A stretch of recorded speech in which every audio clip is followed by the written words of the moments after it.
and Deltec Bank, and I think if it went over into America, it crosses over to wire fraud, and I think they were trying to catch him on something. So is that what you're referring to? You want to talk about that for a minute? I think everyone used Silvergate for that, no? Yeah. Too much. I can't do this and have these computers switching. I'm not certain. I was actually asking. Okay, but I can't do it. Kind of and this is this what's been happening? Because we've heard this and we've heard that. Hey guys, I'm gonna hand off my phone on Twitter Spaces to AJ for a couple minutes while I jump on my channel. So he's gonna run this. We're gonna keep it going until they come out, but I need probably about 5 minutes. Need help with a co-host, Ben? I'm happy to help if you need. Yeah, do that. Yeah, AJ, sure. Sure. You're such a generous friend. So, I mean, the thing you guys can all do. How's everybody doing? AJ Wrights Crypto here, reporting from outside of supposedly the Tether headquarters.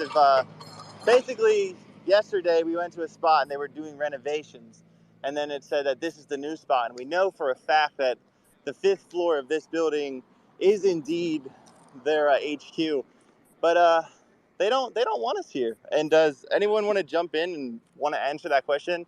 Why they don't want a free chance to prove their innocence? Let's be serious, guys. There's not a single thing they could say that you would accept as evidence, except audited stuff that they don't want to give anybody. So there's nothing they could say that would make you be like, oh, cool, it's all good. It's always going to be fair. Opaque.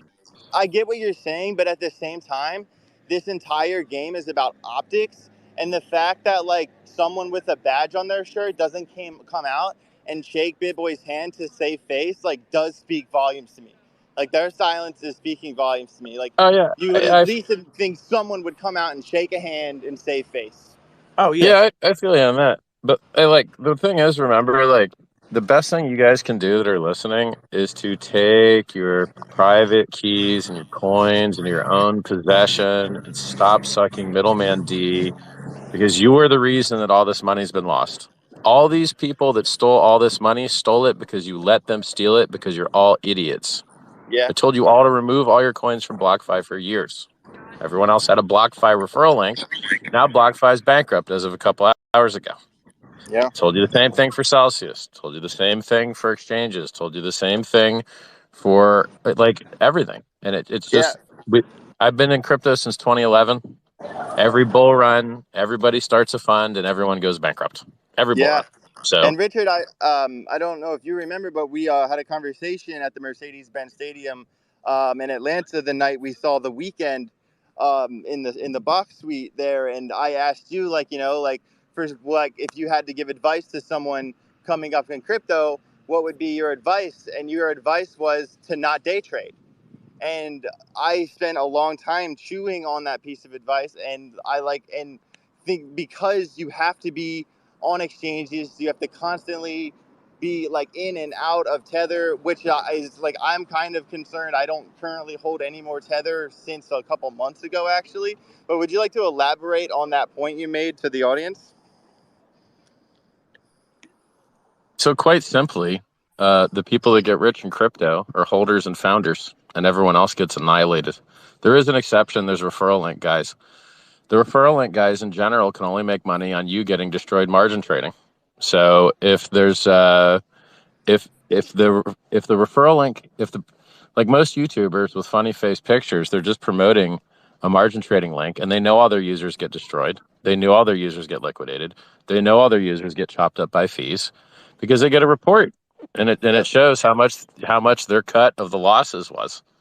And so, if you want to be good and wholesome and honest and make the world a better place, you got to think, well, how do you help the users? How do you help the guys you're really trying to help? I mean, are you trying to make Tether another billion? Are you trying to make an exchange another billion? Are you trying to get Brian Armstrong another billion? And the answer for me is no. They have enough billions. Another billion wouldn't even make them even any happier. And it's just going to sit in the bank and get deployed by guys with, the worst moral compass that don't even care about crypto. So if you want to help the common man, you stop them from getting hacked. You help them to not get scammed. No free giveaways. Be very careful with free airdrops. Don't connect to weird dApps. Anyone that messages you is trying to scam you. Anyone that DMs you is trying to scam you. It's almost always an imposter. with a misspelled username, and it's very hard to catch these misspellings sometimes, especially if they can use foreign character sets. Yeah. And then don't take counterparty risk, and for God's sake, don't trade. I mean, I bet you more people lost their stacks trading than they did in these collapses. Because think about it. Where did FTX lose all their money? Alameda. Where did Alameda lose all their money? Trading. Yeah. Oh, oops. Yeah. Okay. And where did Genesis lose their money? Well, kind of trading. Like making loans is trading. So, and another thing people don't understand is when you take a loan against your crypto, you actually just sold it. You don't realize it. You're actually just leveraged long. So you can't just take loans against stuff and think it's free money. It's not how it works. So it's. I remember what you said to us exactly was the 3 L's: ladies, liquor, and leverage. Yeah. And I mean,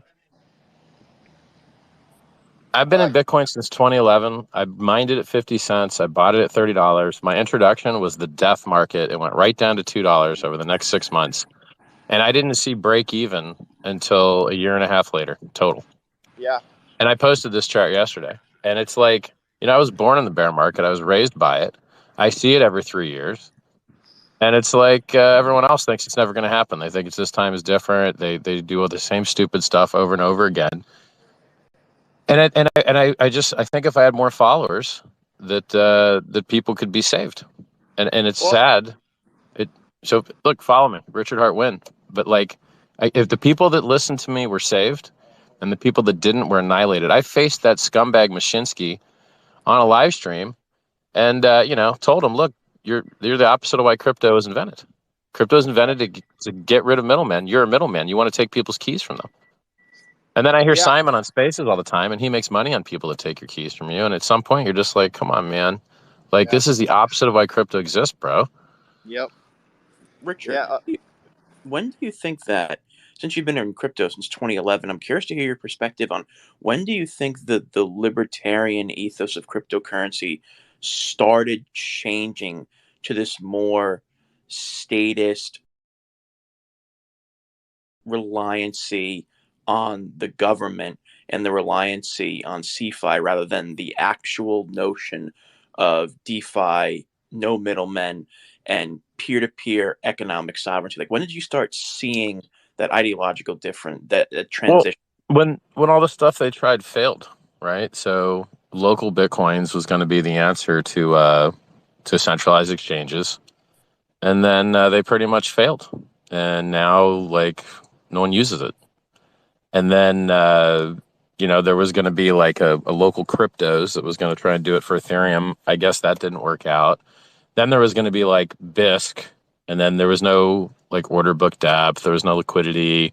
And then every attempt at actually decentralizing the worst pain point in crypto, which is the exchange layer, the layer that's not the crypto. The worst pain point in crypto is getting out of the suck and into the good stuff. Crypto is the good stuff. The suck is this counterparty risk crap and the dollar really that only goes down.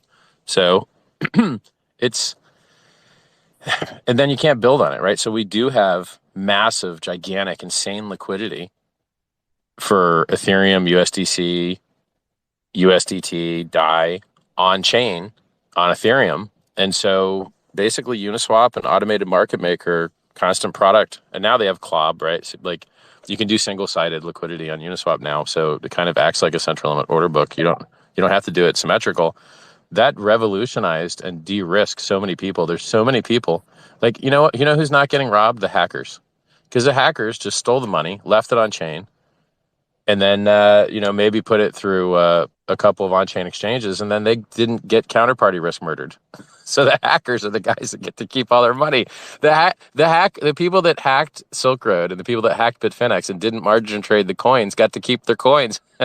Everybody else, all the other people that thought they were smart, took all this off-chain risk and got totally annihilated.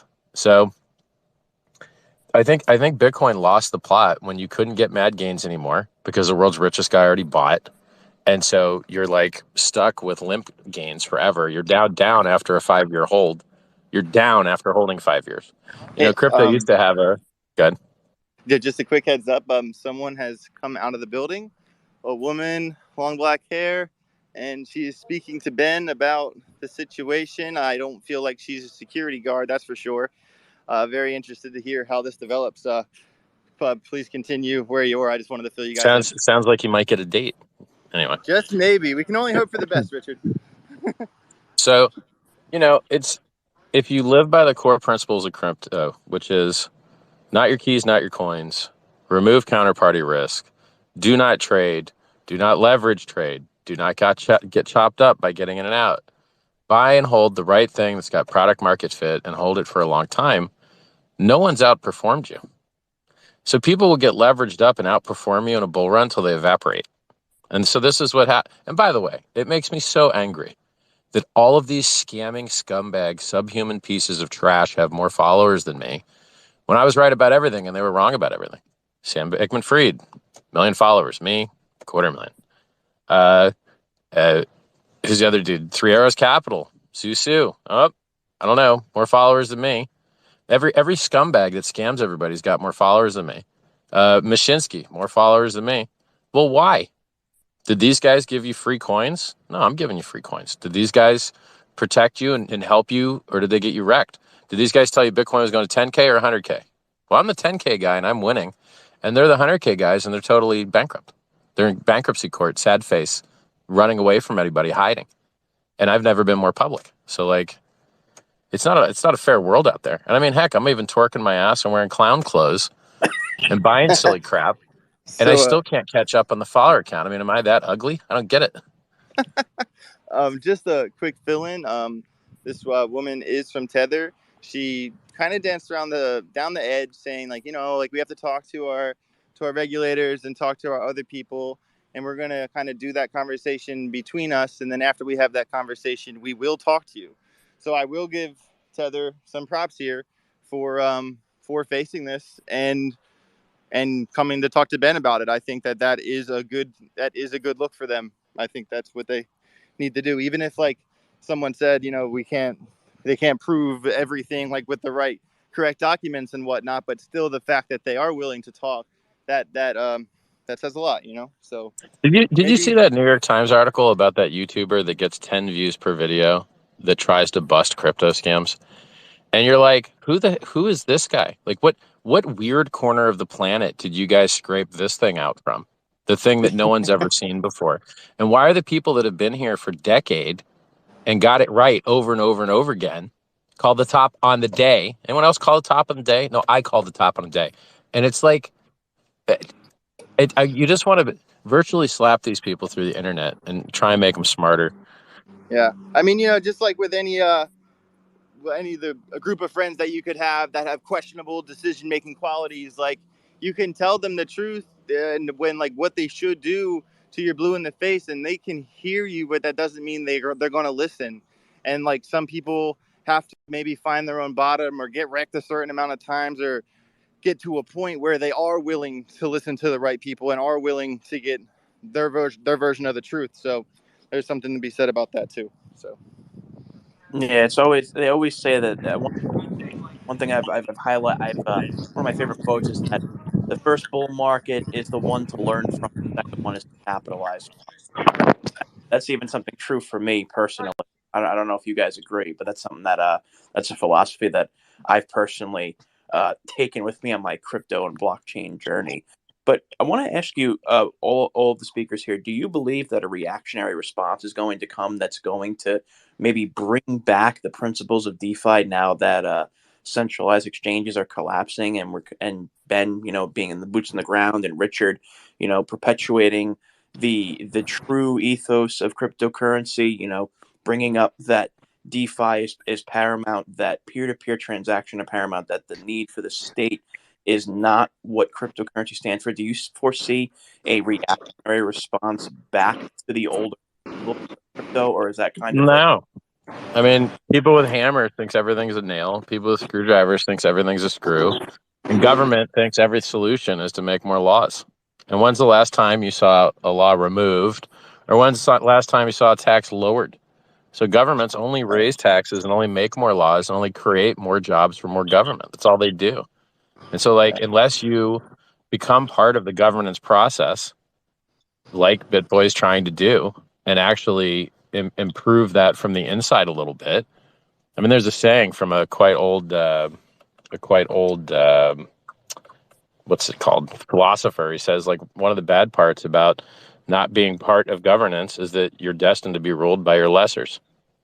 So it's like it's an unfortunate, the guys that are already sitting in America on a million boards of directors, talking to regulators with infinite money anyway, should be deploying some of their capital to make sure they can stay in business.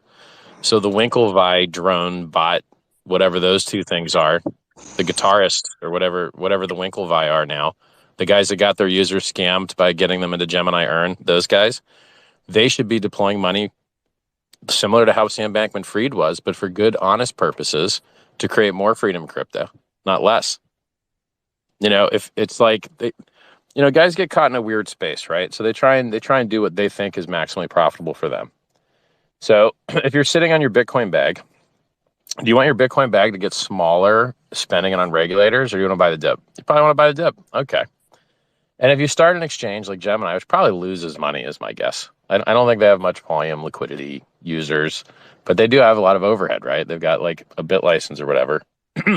So they might think in their head like, oh, well, maybe we'll make regulation more strict and we'll kowtow and supplicate to the most harsh district there is.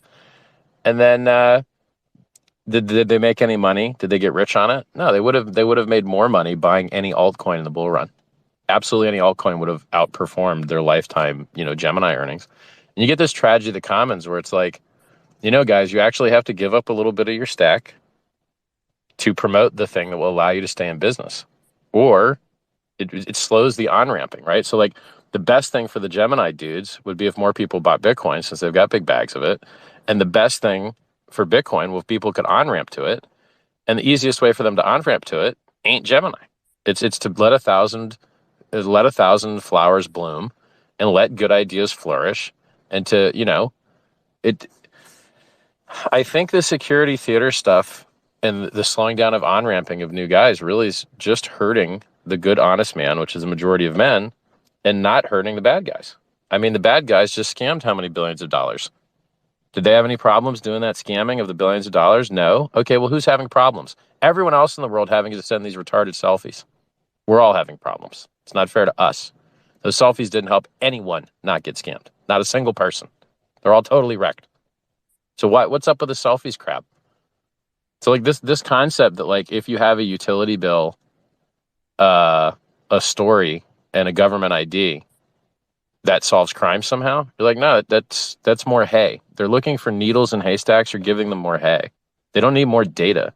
They need more injunctions. They need more investigators. They need more tools. They need more actual law enforcement stuff. Security theater, giving people too much data. And by the way, all that data gets hacked and lost and used against the people you're trying to save. Why? Because if you collect it, it will get lost every time. The United States government's secret list of secret credentials for their secret clearance stuff got lost. If the government can't protect their secrets, what do you expect normal Joe Blow guy that just started a tech startup 2 years to protect? Like No, that's funny you say that. I was listening to a podcast last week with Lex Friedman and a former FBI agent, and he said, we only catch the bad hackers. We only catch the bad ones, and that's straight from the FBI. And so for the interview, we have an interview set up. Yeah. So here, I'll jump back. 1 second. Here's BitBoy right here. You want to do it on your account so you can get clout? Of course. God, AJ, you're the worst. Come on. Give me a break. Give me a break. All right, so I want to give everybody an update on what has happened, what's going on here. Basically, we came over here to the old building, which, we've already told you guys what we experienced here. If you're watching on the channel, we got some footage, show you guys what is on the inside. You're going to turn that down, AJ. We're going to get feedback. Basically, what happened is we were up at the door taking some video of what is inside there. A representative from the communications and marketing team from Deltec Bank came down. She was very nice. Her name was Janae, and she said that they are willing to talk to us. They want us to give them a list of questions, and then we're going to go and we're going to interview. They want to be prepared for what we are going to be asking. So we're going to go eat lunch. We're going to sit down for an hour and we're going to get the questions that we want, send it to them. And then by 4 or 5 o'clock, we're going to do this interview. We're not going to do this interview live. We told them that we don't want them to feel like they're being bamboozled or that we're going to play gotcha ball. Like, we really want to give them an opportunity to tell their side of the story and let people hear it and decide for themselves. So, I mean, you got to admit, I mean, it would have been very easy for them to just keep hiding and let us walk around and call the police, and they didn't do it. So, how great was Janae? Janae was awesome. She is a good, and this is what we find. Look, I don't know Deltec bang from Adam. I don't know who these people are. I don't know who the guy that flipped us off in the window was. The security guard was great, but I do know that even some of these companies that do turn out to have really, really, really bad players and really, really bad actors, is the local Bahamian people that work there are great. And there are good actors there that may or may not know what is going on a deep level. So we're going to give them the opportunity to be fair, and we're going to let them tell their story. And guys, we're going to go eat lunch. So I'm going to have to cut this off because now this has moved on to a place where we got to go prepare for an interview. Thank you to everybody for listening as always. This has been really, really, really great content, I believe. Thanks, man. And you guys are getting the truth of what's going on. So Thanks a lot, dude. I'm going to take off. Appreciate you guys, and we'll have this video out later tonight where we do this interview.